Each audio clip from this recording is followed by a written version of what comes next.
With Classic Fresh coming out November 21st, I'm going to make a very quick high-level breakdown of the best classes for PvE raiding in Classic World of Warcraft. Now, this video is going to be broken into 4 sections. The best tank, the best healer, the best range DPS, and the best melee DPS. You can check the timestamps and fast forward to the part you want to watch. Keep in mind, this is a very high-level breakdown, and I'm going to just be explaining the best for raiding. Certain classes will be objectively very low here, but they'll be good in other things, for example, PvE, PvP, open world grinding, and other content. This is raiding. And we are going to start with the best melee class for PvE raiding in Classic Fresh. Warriors are undisputably rated at number 1. It's not even a close margin about how good warriors are in classic PvE raiding. Arms Warrior is not as good, but Fury Warrior is undisputably the best. There's also two-hand Slam Spec Warrior, which is also good, but Fury Warrior is undisputably the singular best PvE raiding class in World of Warcraft. We then follow up with Rogues. Now, rogues have several viable options between sword, dagger, and things of that nature, but rogues are second when it comes to melee PvE raiding classes. Some rogues can be better than certain warriors, and at the highest level they can get close, but if you're not playing at the highest possible level, rogues are below warriors in terms of average input and skill required. So we got warrior and rogues out the way, and now we have the utility classes and specs, which are viable but not really great for classic raiding. Feral Druids are essentially a must-have because of the crit buff, and at the best, the Feral Druid players can perform very competitively well, but the best Feral is still drastically worse than the best Rogue or Warrior. But they provide a lot of utility between battle res, being able to flex heal if necessary, going into bear form when necessary. Feral Druids have a lot of benefits to bring to your raid, and they do good DPS, but it has a much higher skill ceiling in comparison to Warrior and Rogue. So moving on to the faction-specific classes, you have Retribution Paladin and Enhancement Shaman.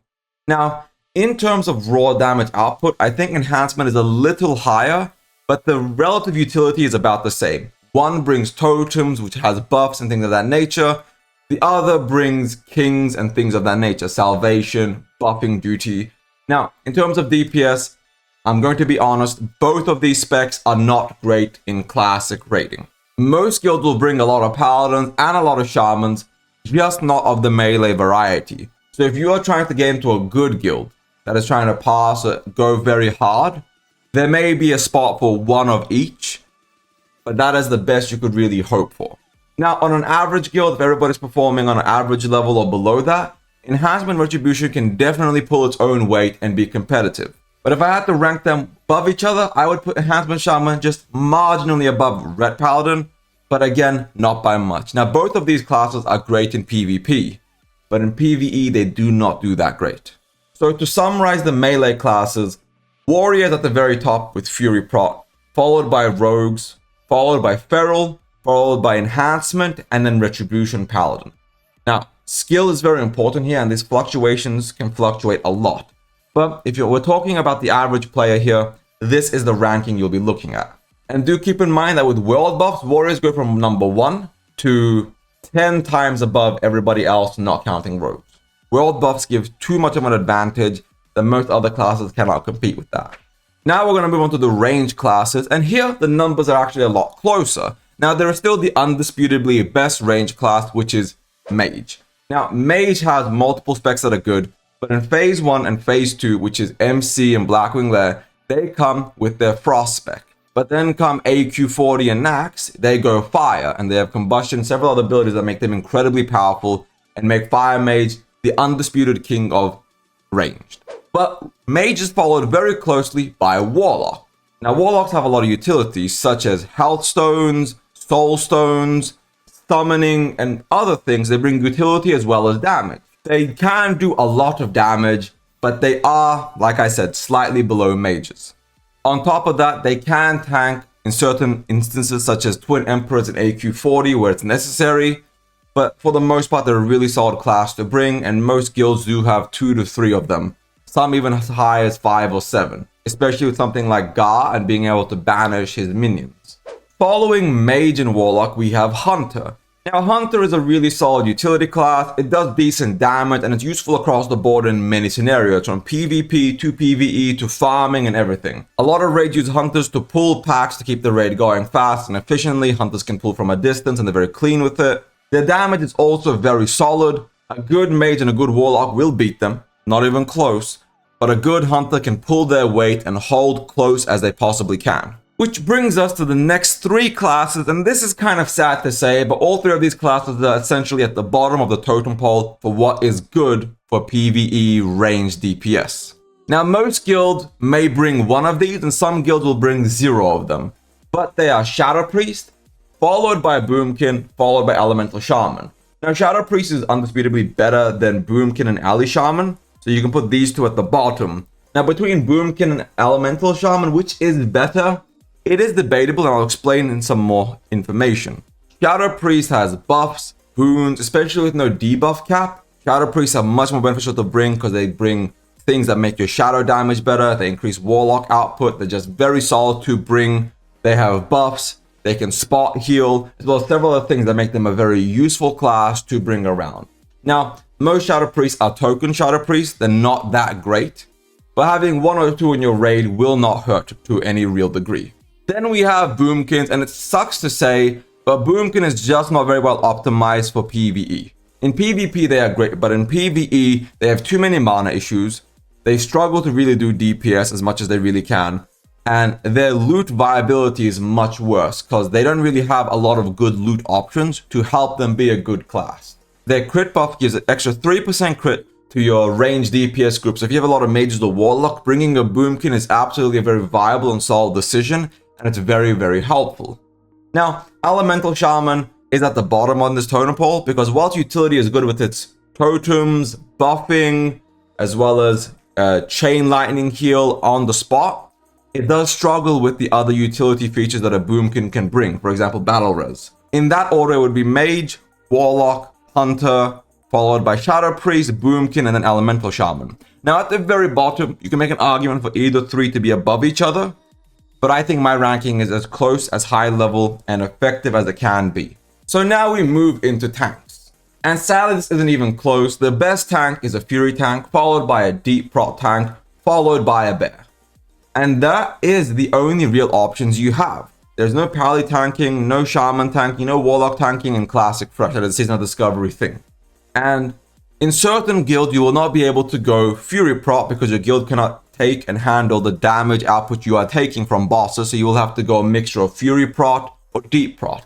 Bear has issues as well in the sense that they have struggles to make sure they don't get crushed and annihilated, but a solid Bear is a really good Bear and a very good flex off tank or even a main tank for certain guilds. They are absolutely capable of fully tanking every single raid and boss fight in all of Classic.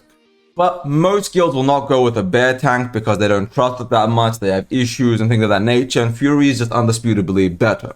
But they are great, like I said, off pick, but if I did have to rank everything, it would be Fury, Deep Prot, followed by Bear tank. Now, I did say earlier that Warlocks can tank on occasion because of how they operate, for example, Twin Emperors in AQ40, but aside from that, those 3 are your options. I would go into detail to explain more, but by playing the class and seeing everything, you can look at Icy Veins or other guys that go into detail for the best tanks. You'll understand more in detail about why Warrior is so undisputably better. But you don't have many options in the get-go at all. Now we are moving on to healers, and healers sadly have a lot more information to be shared, and the rankings are much closer in general. But now there are 2 healers at the very top. You have your Priest healer, as well as your Holy Paladin. Now, Priest has multiple specs between Disc and Holy, and depending on who you ask and which guides you look at, one is better than the other, but Priest is undisputably the singular best healing class in the game because they are multi-faction. On top of that, in regards to Alliance, they have Fear Ward, which makes them an amazing pick because in Classic, Horde does not have Fear Ward. But Priest has utility, strong heals, fast heals, it can buff, just so many things that are very beneficial to your raid, as well as the fact that so many classes can be them.